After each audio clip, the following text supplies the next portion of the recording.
তোর চেহারাটা আমি আল্লাহ কেমনে বানাবো? কারণ তোর এই কপাল দিয়ে তো আমি আল্লাহরে সিজদা দিবি, তোর এই জবান দিয়ে তো আমি আল্লাহরে আল্লাহ বইলা ডাক দিবি। খলাকতু বিয়াদাইয়া, এই জন্য আমি আল্লাহ তোর চেহারাটা আমি আল্লাহ নিজ কুদরতি হাত দিয়া বানাইলাম। আল্লাহু আকবার, জোরে বলেন আল্লাহু আকবার। আমি আল্লাহ তোর চেহারাটা নিজ কুদরতি হাত দিয়া বানাইলাম, এরপরে আমি আল্লাহ তোর মধ্যে রূহ ফুঁকে দিলাম। এবার তোর নড়াচড়া শুরু হয়ে গেল। দুনিয়াতে আসার সময় কত কষ্ট আমি আল্লাহ তোর উপরে দয়া করছি। দেখ, চিকিৎসা বিজ্ঞান বলে কোন মানুষের ব্যথা যদি 40 ইউনিট হয়, ওই মানুষ দুনিয়ার জমিনে আর বাঁচতে পারে না। আর আপনি আমি যখন দুনিয়াতে আসছি, মায়ের ব্যথা ছিল 56 ইউনিটেরও বেশি। 40 ইউনিট ব্যথায় যেখানে মানুষ মারা যায়, 56 ইউনিট ব্যথা মা সহ্য করলো। আমাকে একটু বলেন, কার দয়ায় বেঁচে রইল? দুনিয়াতে আসার পর এত কষ্ট দিলাম, এরপরেও মা রাগ করে মধুরি ফালায়া নিমিষেই সব ব্যথা ভুলে গেল। আল্লাহু আকবার।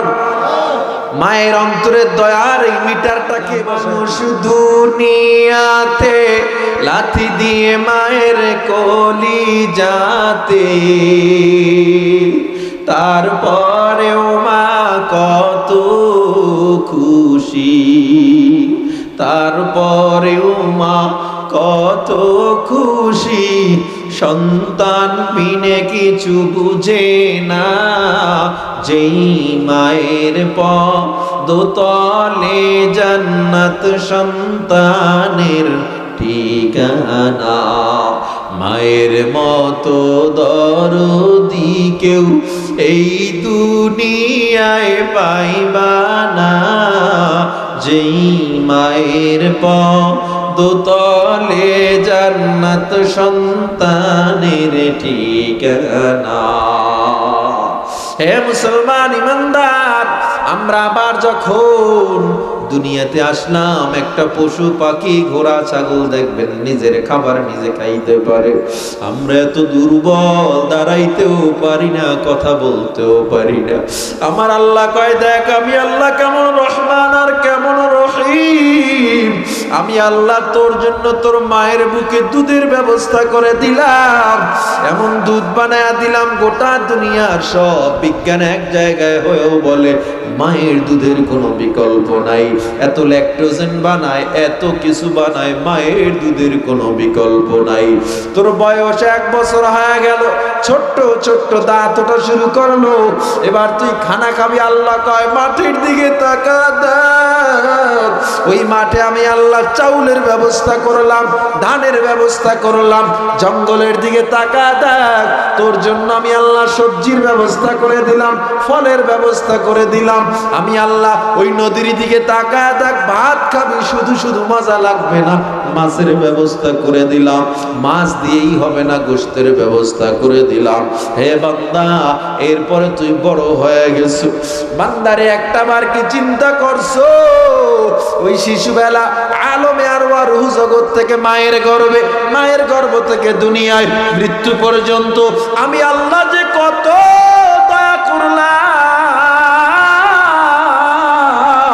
আমি আল্লাহর দয়া গণনা করে শেষ করতে পারবি না। আমি আল্লাহ তাআলা আবার জানায়া দিলাম যে আল্লাহ রহমান, যে আল্লাহ দয়ার আল্লাহ, ওই আল্লাহ কিন্তু আবার কহ্হার, ওই আল্লাহ কিন্তু রাগী আল্লাহ। হে বান্দা, মরণ পর্যন্ত আমি আল্লাহ তোমায় সুযোগ দিলাম, এত দয়া করলাম, আলেম ওলামা দিয়ে বুঝাইলাম, তাবলীগ ওয়ালা দিয়া তোরে বুঝাইছি, তোরে কত পীর মাশায়েখ দিয়ে আমার পথে ডাকলাম, কত মাহফিল দিয়া সম্মেলন দিয়া তোরে নামাজের কথা বুঝাইছি। এরপরেও তুই আসো নাই। আমি আল্লাহ দয়া করেছি আর দয়া করব না।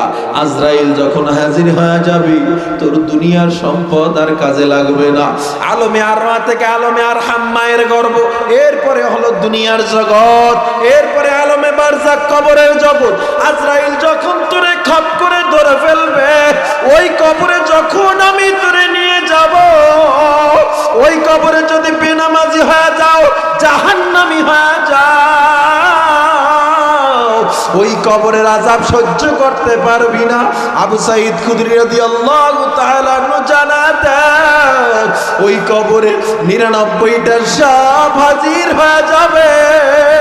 ওই কবরের সাপগুলোতে এত বিষ, ওই সাপ যদি দুনিয়ায় একবার শ্বাস করত দুনিয়ার সব মানুষগুলো মারা যাইতো। এত ভয়ঙ্কর কবরের আযাব। মজলিসের আদব বসা, কেউ দাঁড়িয়ে না থাকি ভাই। অনুগ্রহ করে ওয়াজ শোনার, যদি কোরআন ও সুন্নাহর দুই একটা কথা শোনার যদি ইচ্ছা থাকে অনুগ্রহ করে প্যান্ডেলে বসে পড়ুন। আপনাদের জন্য বিছানা করা হয়েছে, এমনও ঘাসও অনেক পরিষ্কার, ঘাসেও বসতে পারেন। কেউ দাঁড়িয়ে থাকবেন না, কেউ দাঁড়িয়ে থাকবেন, অনুগ্রহ করে সবাই বসে পড়ুন। সূরাতুল ফাতিহা নিয়ে কিছু কথা বলবো, আল্লাহ তাআলা তৌফিক দান করেন। সূরাতুল ফাতিহাকে উম্মুল কিতাব বলা হয়। কিতাবের অর্থাৎ কোরআনের মা। একটা সংসারের মূল হলো মা, ঠিক না? তো কোরআন মহাগ্রন্থ আল কোরআন, এর মধ্যে সবচেয়ে দামি এবং গ্রহণযোগ্য একটি সূরার নাম হলো সূরাতুল ফাতিহা।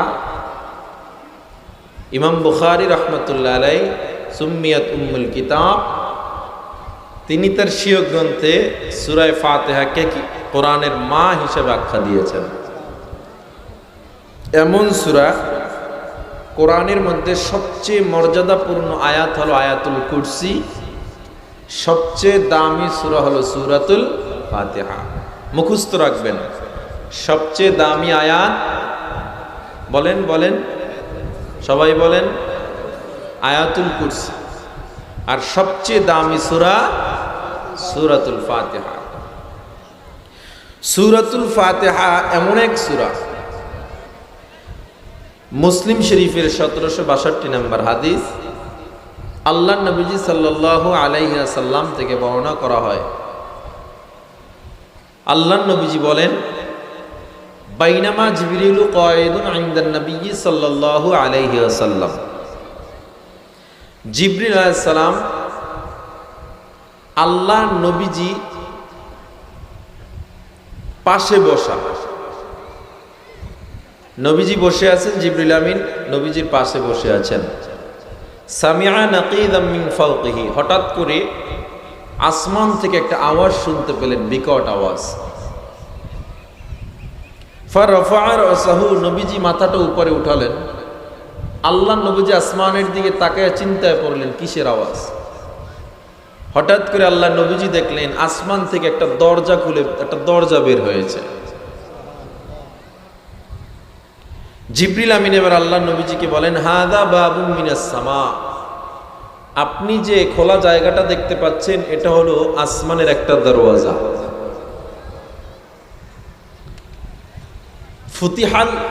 ফুতিহাল ইয়াউম, আজকে এটা শুধু খোলা হয়েছে, এর আগে কোনোদিন এই দরজাটা খোলে নাই, আজকেই শুধু খোলা হয়েছে। তাহলে আসলে আজকেই যেহেতু খোলা হয়েছে এটার একটা তাৎপর্য আছে না নাই? কি কারণে এত তাৎপর্য, আজকেই খোলা হলো, জিবরিল আমার পাশে বসা, কি কারণে খোলা হলো? হঠাৎ করে নবী তাকায় দেখতেছেন, ফানাজালা মিনহু মালাকুন, সেখান থেকে একজন ফেরেশতা নেমে আসলো। ফাসাল্লামা, এবং এসে নবীজিকে সালাম দিলেন। নবীজিকে যখন সালাম দিলেন, এবার জিবরিল আমিন বলেন, হে নবী, হাদা মালাকুন নাজালা মিনাস সামা, এই যে ফেরেশতা দেখতেছেন ইনি আসমান থেকে নাজিল হয়েছিলাম। ইয়ানজিল কত্তুন ইল্লাল ইয়াউম, এই ফেরেশতা এর পূর্বে কোনো দিন জমিনেই আসে নাই। কি গুরুত্বপূর্ণ পয়গাম নিয়ে আসলেন, যে এর পূর্বেও কোনোদিন আসে নাই, আসমানের দরওয়াজাও কোনোদিন খুলে নাই। কি এমন দামি জিনিস নিয়ে আসলেন এই ফেরেশতা, কি এমন দামি ব্যাপার নিয়ে নবীজির সাথে আলাপ করবেন। এবার ফেরেশতা নবীর দিকে লক্ষ্য করে বলেন, আবশির বিনুরাইন ইয়া রাসূলুল্লাহ, হে নবী আপনি দুইটা নূরের সুসংবাদ নেন, আমি আসমান থেকে দুইটা নূর নিয়ে আসছি। আল্লাহর নবী যেবার বললেন দুইটা নূর, খুব আগ্রহ করে আমার নবীজি জিজ্ঞাসা করলেন, নূর দুইটা কি? তখন জিবরিল আমিনের পাশে বসে ওই ফেরেশতা, আসমান থেকে নাজিলকৃত ফেরেশতা বলতেছে, একটা নূর হলো সূরাতুল ফাতিহা, আর একটা নূর হলো লাম ইয়াকুন থেকে শুরু করে শেষ পর্যন্ত। তাহলে দুইটা নূরের মধ্যে একটা হলো সূরা ফাতিহা। সুবহানাল্লাহ। আসমানের দরওয়াজার পূর্বে কোনোদিন খুলে না, আজকে খুলছে। আবার ফেরেশতাও যিনি কোনোদিন আসে না, আজকে আসছে, নূর নিয়ে আসছে। সূরা ফাতিহাকে সূরাতুশ শিফা বলা হয়, রোগ মুক্তির সূরা। তাবিজ কবজের লেগে দৌড়াইতে দৌড়াইতে শেষ, স্ত্রীর প্রসব বেদনা, বাচ্চা হচ্ছে না, কষ্ট। আগে সিজারের জন্য হাসপাতালে বুক করে রাখছে, অথচ আপনি যদি নামাজি বান্দা হন, হারাম না খান, আপনি শুধু পানিতে সূরা ফাতিহা 7 বার ফু দিয়ে ওই পানিটা আপনার স্ত্রীকে খাওয়ায়া দেন, এই বাচ্চা স্বাভাবিকভাবে প্রসব করানোর ক্ষমতা কার? সূরাতুশ শিফা। বুখারী শরীফের 4474 নম্বর হাদিস, আল্লাহ নবীজি সাল্লাল্লাহু আলাইহি সাল্লাম বলেন, আসমানের 60টা তবকা আছে। কয়টা? এই 60টা তবকার প্রত্যেকটা তবকায় সূরাতুল ফাতিহা লেখা আছে। এটাকে সূরা শিফা কেন বলা হয়? দলিল নেন, 5007 নম্বর হাদিস বুখারী শরীফের। আল্লাহ নবীজি সাল্লাল্লাহু আলাইহি সাল্লামের একদল সাহাবা একটা গ্রামে গেলেন, আপনাদের এই তারাউল্লাহ গ্রামের মতো একটা গ্রামে গেছে। সাহাবায়ে কেরাম গিয়া শুনে সেখানের যে বড় নেতা, উনি মারাত্মক জটিল এক রোগে আক্রান্ত। এমন রোগে আক্রান্ত যে সুস্থ হওয়ার মতো কোনো উপক্রম নাই, বিছানায় পড়ে গেছে, মারা যাবে। হঠাৎ করে নেতা খবর পেলেন নবীজির একদল প্রিয় সাহাবী এই গ্রামে আসছে দাওয়াতের জন্য। তিনি খবর পাঠালেন, একটু আমাকে আসতে বলেন, আমার জন্য একটু দোয়া করতে বলেন। তো সাহাবায়ে কেরামের দল নেতার কাছে গিয়া নেতারে ঝাড় ফুঁক দিলেন। কি করলেন? ঝাড়লেন এবং ফু দিলেন। অনেক সময় আমাদের কাছে আসে না, হুজুর মাথায় ফু দিয়ে দেন, আমরা তখন কি পইরা ফু দিই? বাপদাদার বানানো বিভিন্ন ধরনের জাদু কিচ্ছা, ঠিক না? কি আমাদের ক্ষমতা কি? কোরআন ছাড়া আমাদের কারো পাওয়ার নাই। তো সাহাবায়ে কেরাম ফু দিলেন, ওই মৃত্যু সজ্জায় ব্যক্তি একেবারে শায়িত, মরবে, এই লোক সুস্থ হয়ে হাঁটা শুরু করলেন। এবার নেতা খুশি হয়ে গেলেন। নেতা ডাক দিয়া কয়, ও সাহাবায়ে কেরাম, কি এমন সূরা পড়লা, কি এমন দোয়া দিলা, যার বিনিময়ে আমি সুস্থ হয়ে গেলাম? কেমন দামি একটা দোয়া দিলা। আমি জানি না তোমরা কি পড়ে ফু দিয়েছো, তবে যেহেতু আমি সুস্থ হয়ে গেছি, আমি তোমাদেরকে খুশি হয়ে 30টা বকরি হাদিয়া দিলাম। 30টা বকরি তদানীন্তন সময় কম না। এখন একটা বকরির দাম যদি হয় 10,000 টাকা, একটা ছাগলের দাম কত হয়? ওই সময়ের মূল্য হিসাব করলে 10,000 কোটি টাকা, আরো 1,500 বছর আগে। স্বাধীনের সময় চাউল কিন্তু মানুষ 8 আনা দিয়া মন, ঠিক না? 4 আনা দিয়া। এখানে অনেক মুরব্বী আছে যারা এমন কিনছে, যদিও আমরা কিনি না, কারণ স্বাধীনের সময় আমরা দুনিয়াতে ছিলাম না, আলমে বারজাকে, আলমে আরওয়াহে মনে হয় ছিলাম না। কিন্তু অনেকে আছে না এরকম, আমরা নিজেরাও আলু খাইছি 2 টাকা 3 টাকা কেজি, মনে আছে আমাদের। তাহলে ওই যুগে কেমন দাম ছিল? 30টা বকরি, সাধারণ বকরি না, তার পালের মধ্যে থেকে নেতার সবচেয়ে বড় বকরিগুলো দিছে। এবার সাহাবায়ে কেরাম টেনশনে পড়ে গেল। ফু দিলাম, ফুয়ের বিনিময়ে টাকা নেওয়া, হাদিয়া নেওয়া জায়েজ আছে কিনা টেনশনে পড়ে গেল। বকরিগুলো খাওয়ার আগে আমি পয়গম্বরে আরবি সাল্লাল্লাহু আলাইহি ওয়াসাল্লামের অনুমতি নিতে হবে। সব সাহাবায়ে কেরাম মিলি পয়গম্বরের দরবারে চলে গেলেন। ইয়া রাসূলুল্লাহ, ইয়া হাবিবাল্লাহ, হে পয়গম্বর সাল্লাল্লাহু আলাইহি ওয়াসাল্লাম, অমুক গোত্রে গিয়েছিলাম, নেতাকে ঝাড় ফুঁক দিলাম, নেতা সুস্থ হয়ে গেছে। নেতা সুস্থ হয়ে 30টা বকরি হাদিয়া দিছে, খাবো কি না? আল্লাহর নবীজি বলেন, কে ফু দিছে সে দাঁড়াও। দাঁড়াইলো নবী আমার, বলে কি পয়রা ফু দিছো আগে সেটা বলো। সাহাবা বলে, পয়গম্বর আল্লাহর কালামের শ্রেষ্ঠ সূরা সূরা ফাতিহা পয়রা তাকে ফু দিয়েছিলাম। সাহাবায়ে কেরাম টেনশনে, ফু দিয়া হাদিয়া খাওয়া জায়েজ আছে কিনা, অথচ নবী কয় যেহেতু সূরা ফাতিহা পড়ে ফু দিছে, কোরআনের আয়াত পড়ে, তো এই বকি তোমরা একা খাইও না, আমারে লইয়া খাইও। সুবহানাল্লাহ বলবেন না? তাহলে ফু দিয়া হাদিয়া নেওয়া জায়েজ আছে না নাই? এই হাদিয়ার কথা কইছি না, নাচতে কয় জায়েজ আছে না নাই? হুজুর বোধহয় খালি পানি পড়া নেন, বেশি বেশি হাদিয়া দিবেন ইমাম সাহেব গো, মাদ্রাসার উস্তাদদেরকে, পারবেন না ইনশাআল্লাহ? আবার আসতে কয়, জোরে কন ইনশাআল্লাহ। খালি মানুষের উপরে ভরসা, আল্লাহর উপরে আমাদের ভরসা নাই। যদি সূরা ফাতিহা নিয়ে আমি সারা রাত বয়ান করি, সূরা ফাতিহার মর্যাদা শেষ করা যাবে না। এমন এক দামি সূরা, আলহামদুলিল্লাহি রাব্বিল আলামিন, আলিফ লাম ইস্তিগরাকি, গোটা যাবতীয় পৃথিবীর যত প্রশংসা সব কার জন্য? নাকি অল্প অংশ আল্লাহর জন্য? সব প্রশংসা কার জন্য? সব কিছুর ক্ষমতার মালিক কে? আমাদেরকে খাওয়ায় কি? ইজ্জত দেওয়ার মালিক কি? বেইজ্জতি করার মালিক কে? জোরে একবার ডাক দেন আল্লাহ। অন্তর খুলে মায়া ভরে একবার ডাক দেন আল্লাহ। চোখ দুইটা একটু বন্ধ করেন, সবাই চোখ দুইটা বন্ধ করেন, অন্তরটাকে আল্লাহর দিকে একটু ঝুঁকায়া অন্তর খুলে মায়া ভরে একবার ডাক দেন না আল্লাহ। আর একবার ডাক দেন আল্লাহ। আরো একবার ডাক দেন আল্লাহ। আরে আল্লাহ নামে কত মজা, আল্লাহ ডাকে যে কত মজা, মুমিন ছাড়া কেউ বুঝে না। দুনিয়ার মানুষরে ডাকলে দুনিয়ার মানুষ বেজার হয়। গভীর রাত্রে গিয়া যদি বিপদে পড়ো, আমাকে একটু সাহায্য করেন, নেতায় তোমাকে সাহায্য করবে না। এই দুনিয়ার এমপি মন্ত্রীর কাছে চাইলে তারা বেজার হয়। আর আমার আল্লাহ বলে, আমি আল্লাহর কাছে চাইলে আমি আল্লাহ খুশি হই। তুই যদি একটু চাওয়ার মতো চাইতে পারো, আমি আল্লাহ তোর দিতে দেরি করব না। ফাদকুরুনি আযকুরকুম ওয়াশকুরুলি ওয়ালা তাকফুরুন।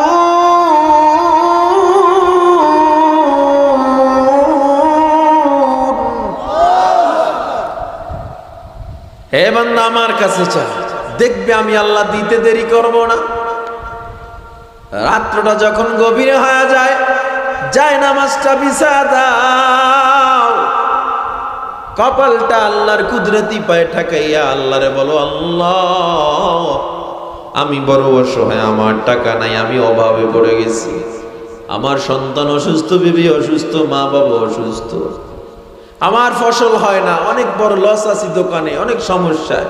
আল্লাহ কয়, আমার খাজানায় কোনো কিছুর কমতি নাই, চাইতে থাক, না পায় চোখের পানি নাকের ডগায় আসার আগে আমি আল্লাহ দোয়া কবুল করে নেব। তাহলে সবকিছুর ক্ষমতার মালিক কে? প্রশংসা হবে কার? সাগর নদী আর পাহাড় বনে পাখিদের গুন গুন গুন জরনে।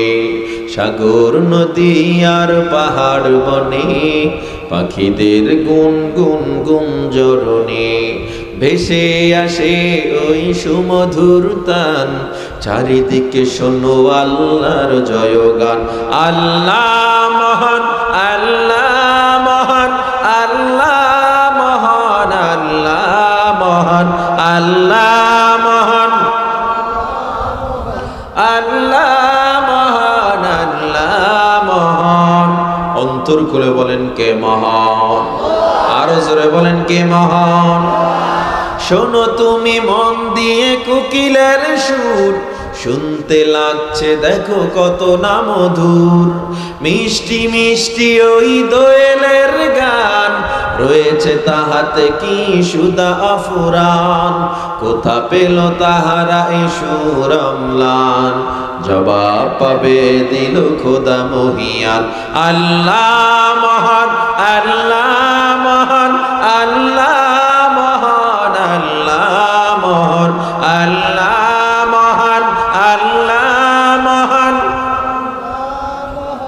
আল্লাহ মহান। বলো যদি আকাশের চাঁদ তারা, কোথা পেলে স্নিগ্ধ এ জোছনা ধারা, সূর্যকে বলো যদি কোথা পেলে আলো, রাত্রি হলো কেন নিকোষ কালো, কোথা পেল মানব এক জীবন বিধান, কোথা পেল মানব এক আল কোরআন, জবাব একটা সবই আল্লাহর দান। আল্লাহ মহান, আল্লাহ মহান, আল্লাহ মহান, আল্লাহ মহান, আল্লাহ মহান, আল্লাহ মহান। একটু জবান খুলে সবাই একবার বলেন, কে মহান? সব ক্ষমতা কার? নাকি দুনিয়ার কোন মানুষের? এই জমিন কার? ক্ষমতা চলবে কার? নাকি মানুষের ক্ষমতা? ক্ষমতা চলবে কার? আইন চলবে কার? আইন চলবে আল্লাহর, ক্ষমতা চলবে কার? তা সব যদি আল্লাহরই হয়, মানুষ কেমনে টাকায় নিজের ভোট অন্যত্র বিক্রি করে দাও? কেমনে কুফুরির ভিতরে নিজের সাক্ষী অন্য জায়গায় বিক্রি করে দাও? নাই, বিবেরিয়ায় নাই, বিবেরিয়ায় নাই, আপনাদের এই তারাউল্লায় নাই, চাপড় তলায় নাই, আসেনি? নেতার পিছে পিছে দৌড়ায়, দৌড়ে টোরে যার পিছে দৌড়াইছে দেখছে যে ভোটের আগের রাত্রে অন্য নেতা একটু নোটটা বড় দিছে, ওই নেতারে বলাইয়া ওই নেতারে ভোট দিয়ে দিছে। ঠিক কিনা যারা বলেন? এই জন্য যারা নির্বাচন করবেন চিন্তা ভাবনা কইরা কইরেন, টাকা খাওয়াইয়া লাভ নাই। ঠিক কিনা? আপনার অগোচরে আর একজনে বড় নোট দিয়ে আবার তারা কিনে নিতেছে। এই বাংলাদেশে যত সরকারের দোষ দেন, এই 56-55 বছরে যত পরিবর্তন হয়েছে, কোনো দিন এই বাংলাদেশ শান্তি সুষ্ঠু হবে না যতদিন না পর্যন্ত ইসলাম ক্ষমতায় যাবে, যতদিন না পর্যন্ত রাষ্ট্রীয়ভাবে ইসলামকে প্রতিষ্ঠিত না করবেন। ইসলাম প্রতিষ্ঠিত না করলে এদেশের টেন্ডারবাজি বন্ধ হবে না, এদেশের ব্রিজের টাকা খাওয়া বন্ধ হবে না, সুদ বন্ধ হবে না, ঘুষ বন্ধ হবে না, অন্যায়ভাবে হত্যা, রাহাজানি, ধর্ষণ বন্ধ হবে না, দেশের টাকা বিদেশ পাচার করা বন্ধ হবে না। তাহলে কোরআন সব দিক থেকে শক্তিশালী, শুধুমাত্র রাষ্ট্র চালানোর ব্যাপারে একটু কোরআন দুর্বল। ঠিক না? আমগো হুজুরগত দোষের অভাব নাই। হুজুর আপনার আবার রাষ্ট্র নিয়ে কথা বলেন কেন? বেটা রাষ্ট্র চালাইলাম আমরা, খোলাফায়ে রাশেদা, শুধুমাত্র খোলাফায়ে রাশেদা, বাদশাহ জুলকারনাইন, বাদশাহ শাহ সিকান্দার, অটোমান সাম্রাজ্য বাদশাহ সুলতান সুলেমান, তুরস্ক শাসন, স্পেন 950 বছরের শাসন, সব মুসলমানদের শাসন। হযরত ওমর 56,000 বর্গ মাইলের মতো ছোট্ট রাষ্ট্র পরিচালনা করে নাই, হযরত ওমর অর্ধ পৃথিবী শাসন করেছেন। আমরা তো তার উত্তরসূরি। আল্লাহর নবীজি শাসন করেন নাই বুঝি মদিনা? সেই মদিনা সনদেই তো পৃথিবীর কত রাষ্ট্র চলে আজকে শান্তশিষ্টভাবে টপ লেভেলে তারা শান্তিতে অবস্থান করতেছে। বাংলাদেশ যদিও মদিনা সনদের কথা বলে, কিন্তু বাংলাদেশ চলে হইলো ভারতের সনদে। ঠিক কিনা বলেন? ভারতের সনদ থেকে মুক্তি পাই আবার চলবে আমেরিকার সনদে। এই ঠেলাঠেলি চলবে হয়তো, তবে বাংলাদেশ মদিনা সনদে কবে চলবে? যেদিন বাংলাদেশ ইসলামের সেই মদিনা সনদে আবার ওলামায়ে কেরামকে এই চেয়ারে বসাবে, সেদিন থেকে দেশের শান্তি আসবে, নচেত এই দেশে শান্তি আসবে না। বিবেরিয়াবাসী সবাই আমরা কোরআন ভালোবাসি, ঠিক না? আল্লাহর নবীকে ভালোবাসি, বাসি কিনা? তাই আল্লাহর নবীকেও ভালোবাসি, কোরআন ভালোবাসি, আল্লাহকে ভালোবাসি। তাহলে আমাদের প্রত্যেকটা জায়গায় ইসলাম দরকার আছে না নাই? আল্লাহ আমাদের কবুল করে নেন। তাইলে বোঝা যায় যে আল্লাহ দুনিয়া বানাইছেন, যে আল্লাহ লক্ষ কোটি কোটি মানুষকে আল্লাহ চালান, যে আল্লাহ কোটি কোটি প্রাণীকে খাওয়ায়, সমুদ্রের মাছের রিজিক যে আল্লাহ দেয়, ওই আল্লাহ তাআলা এখনো মনে হয় নাই আমার আল্লাহ যে আল্লাহ ইউনূস আলাইহিস সালামকে মাছের পেট থেকে মুক্তি দিয়েছেন, যে আল্লাহ ইব্রাহিম আলাইহিস সালামকে আগুনের থেকে মুক্তি দিয়েছেন, যে আল্লাহ একজন পিতাবিহীন মারিয়াম আলাইহিস সালামের পেটে ঈসা আলাইহিস সালামকে জন্ম দিয়েছেন, মারিয়ামের পেটে ঈসা আলাইহিস সালাম আসছে বাবা ছাড়া, যে আল্লাহ একটা সমুদ্রকে রাস্তা বানাইছেন মুসা নবীর জন্য, আমাকে জবাব দেন সেই আল্লাহ মনে হয় এখন আর নাই? আছে না নাই? তাহলে যে আল্লাহ ইউনূস নবীকে মুক্তি দিতে পারলো, যে আল্লাহ মুসা নবীর জন্য ওই সমুদ্র রাস্তা বানাইতে পারলো, যে আল্লাহ সাহায্যের জন্য আবাবিল পাঠাইতে পারলো, যে আল্লাহ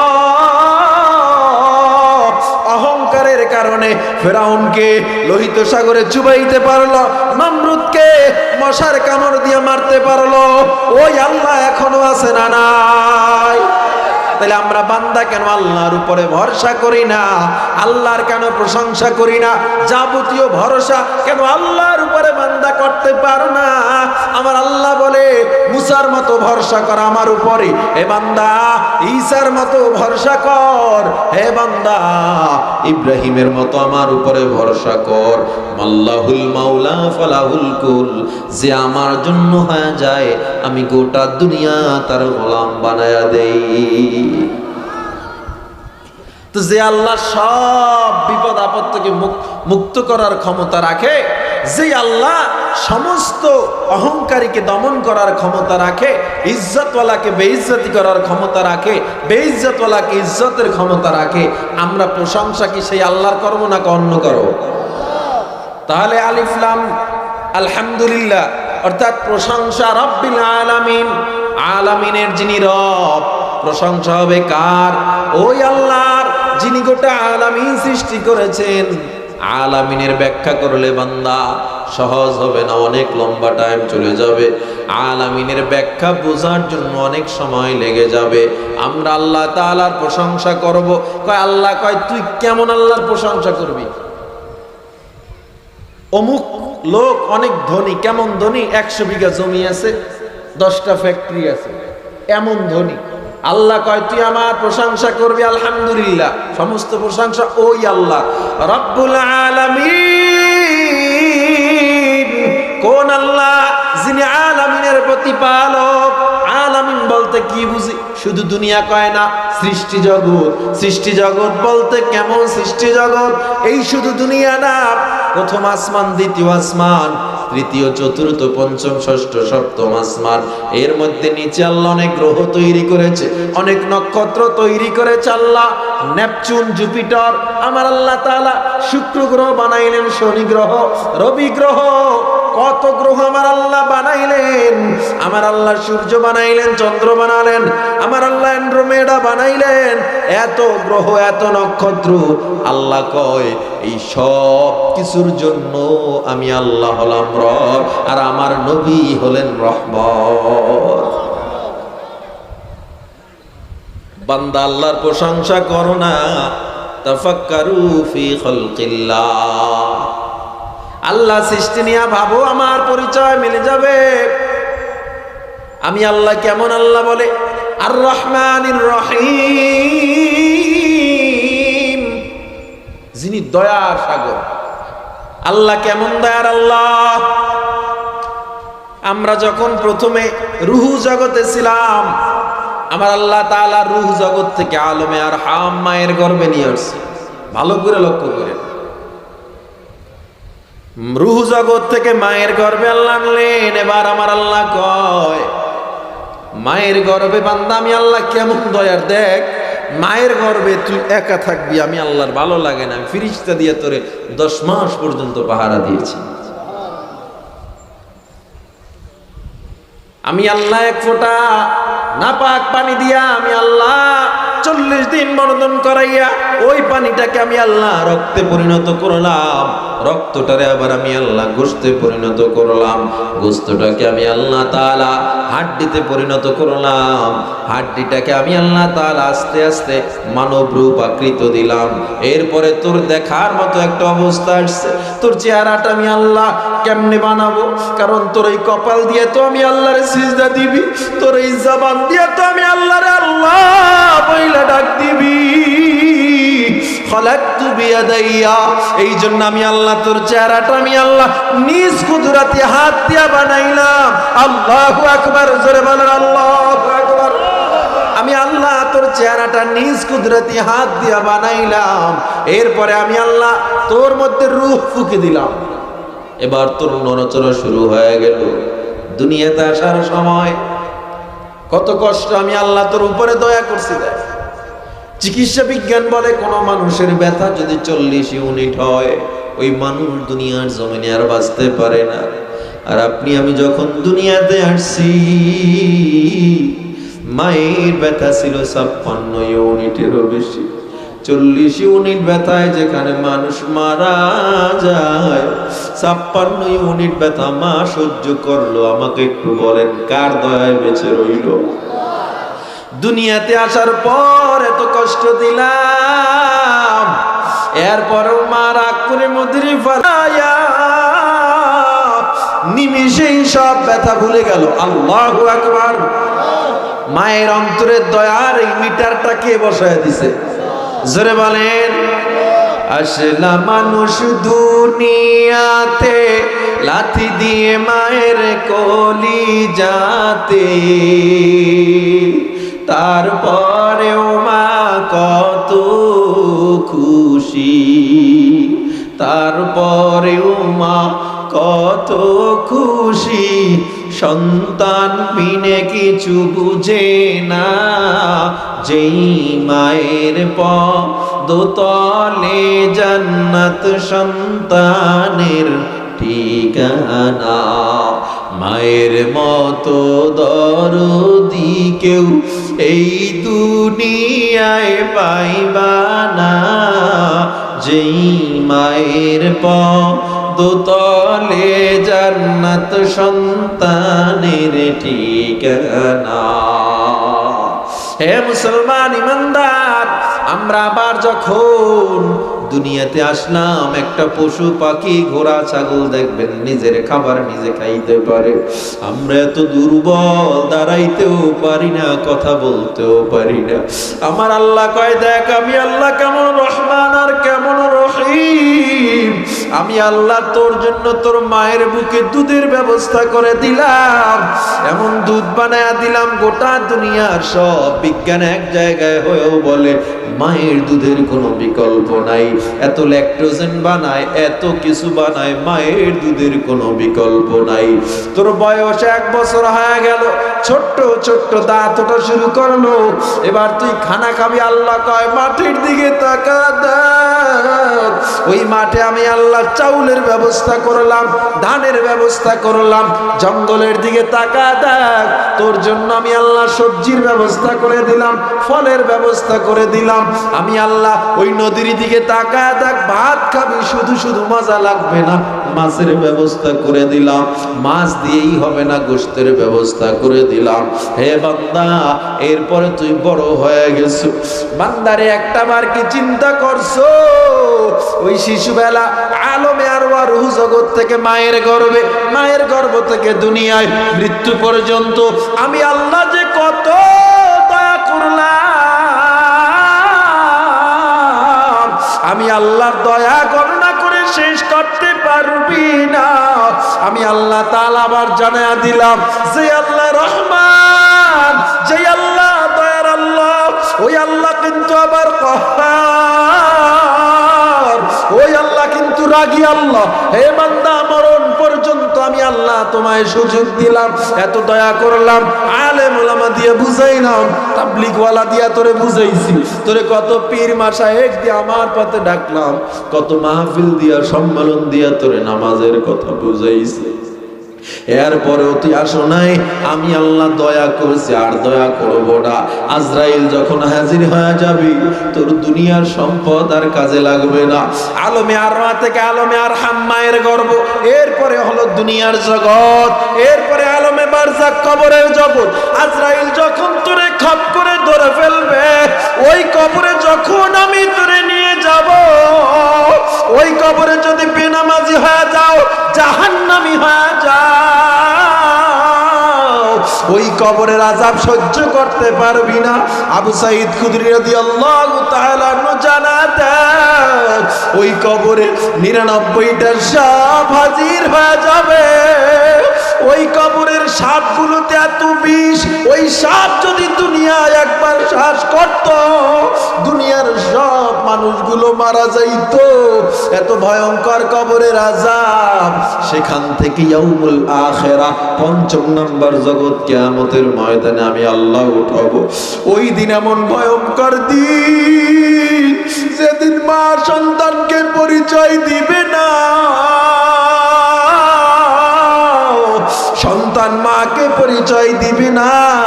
আমার আল্লাহ বলেন, আল ইয়াউমা লা দিল্লা ইল্লা দিল্লি। আজকে এমন ভয়ঙ্কর দিন, যেই দিনে আমি আল্লাহর ছায়া ছাড়া কোনো ছায়া নাই। নামাজিরা, আমার নবীর উম্মতেরা, ওই ছায়ায় চলে যাও। বেনামাজিদেরকে খুযুহু ফাগুল্লু সুম্মাল জাহিমা সাল্লু। বেনামাজিদকে পায়ে শিকল লাগাইয়া জাহিম নামক জাহান্নামে ফালায়া দে। ওই জাহিম নামক জাহান্নাম কত ভয়ঙ্কর! ওই জাহান্নামের উপর থেকে একটা পাথর যদি ফেলে দেওয়া হয়, তলদেশে যেতে যেতে 70 বছর সময় লেগে যায়। আল্লাহ তাআলা বলবে, বেঈমানগুলোর টাইনা জাহান্নামের দিকে নিয়ে যাও। যখন ফেরেশতারা জাহান্নামের দিকে টানবে, আমার নবী সিজদায় পড়ে যাবে আর ডাক দিয়া বলবে, আল্লাহ,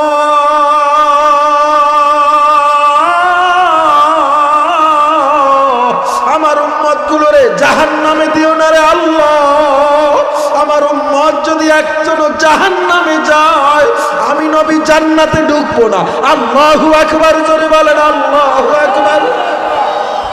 আমার একটা উম্মত যদি জাহান্নামে যায়, ও আল্লাহ, আমি জান্নাতে ঢুকবো না। আমার আল্লাহ বলেন, ইরফা রাসাকা ইয়া হাবিবার রহমান, ও নবী মাথা উঠান। আল্লাহর নবী যখন মাথা উঠাবে, হাত্তা ইয়াবুল্লা লিহিয়াতাহু, ওই নবীর চোখের পানিতে দাড়িগুলো ভিজে টপ টপ করে পানি জমিনে পড়তে থাকবে। আমার আল্লাহ ডাক দিয়া বলবেন, নবী কাঁদেন কেন? আমার নবী বলবে, আল্লাহ, আমার উম্মতগুলোরে জান্নাতে দাও। আমার উম্মতরে জাহান্নাম খেয়ে ফেলবে। জাহান্নামের আওয়াজে কিয়ামতের ময়দানটা থরথর করে কাঁপবে। আমার আল্লাহ তাআলা বলবে, জান নবী, আপনার উসিলায় যার মধ্যে এক যারা পরিমাণ ঈমান আছে, তাকেও জান্নাতে দিয়ে দিলাম। এবার আপনি নির্ধারণ করেন, এবার আমার নবী এক যারা পরিমাণ ঈমানওয়ালাদেরকে ডাকবে। নবী তাকায়া দেখবে, তাহাজ্জুদওয়ালা, এত বড় আলেম, কত বড় বড় বক্তা, কত বড় বড় পীর, এদের মধ্যে এক যারা পরিমাণ ঈমান পাওয়া যায় না। আর তুমি আমি নামাজ না পড়া বলি জান্নাতে চলে যাবে, এর চেয়ে বোকামি আর কিছু হতে পারে না। হে মুসলমান ঈমানদার আল্লাহর গোলাম, ও আল্লাহর বান্দা, এই জীবনটা তো একটুখানি, এই ক্ষুদ্রতম জীবনের পিছে পড়ে দীর্ঘস্থায়ী আখিরাতকে নষ্ট করিও না। দয়ার আল্লাহর দয়া পাইতেছি, সব পাইতেছি। গাজা ফিলিস্তিনের মতো তো আমাদের অবস্থা না। কেন আমরা নামাজটা ছেড়ে দেই? কেন আমরা আল্লাহর পথে চলি না? সুন্নাতে নববীর উপরে আঘাত করি। একটু মাগরিবের আগে দোয়া কবুলের সময় আল্লাহর কাছে কি ওয়াদা করা যায়? আর নামাজ ছাড়া যাবে না, আর দাড়ি কাটা যাবে না, অন্যায় করা যাবে না, গুনাহ করা যাবে না। কে কে রাজি আছেন? একটু আল্লাহকে হাত দুইটা দেখায় দেন। নারায়ে তাকবীর, নারায়ে তাকবীর। আল্লাহ আমাদের কবুল করে নেন। আল্লাহ, আপনি আমাদের কবুল করেন। আল্লাহ এই মাহফিল কি কবুল করেন। আজকের এই মাহফিল অনেক কষ্ট করে আয়োজন করেছে, অনেক কষ্ট করে তারিখ ডেটের ব্যবস্থা করা হয়েছে। তো এই মাহফিল পেয়ে আপনারা খুশি না বেজার? আরো জোরে বলেন। মাগরিবের পরে আমার বড় ভাই হাফিজ রহমান সিদ্দিক সাহেব বয়ান করবেন। আমি একটু স্যাম্পল দিয়ে গেলাম, মূল ফ্যাক্টরি তো মাগরিবের পর, ঠিক না? ইনশাআল্লাহ আমাদের দেশের রত্ন কোটি কোটি যুবকরা যার অবদানে আজকে নামাজের পথে আসছে, ঠিক না? দাঁড়িয়ে রেখেছে। আল্লাহ তাআলা মাওলানা হাফিজুর রহমান সিদ্দিকের ছায়া আমাদের জন্য দীর্ঘায়িত করে দেন, সুস্থতার সাথে কবুল করে নেন। জোরে বলেন আমিন। আজকের এই মাহফিলে ব্যাপক খরচ, অনেক অনেক খরচ হয়েছে। আমি একটু ছোট্ট করে আপনাদের কাছে মাহফিলের জন্য সহযোগিতা চাই।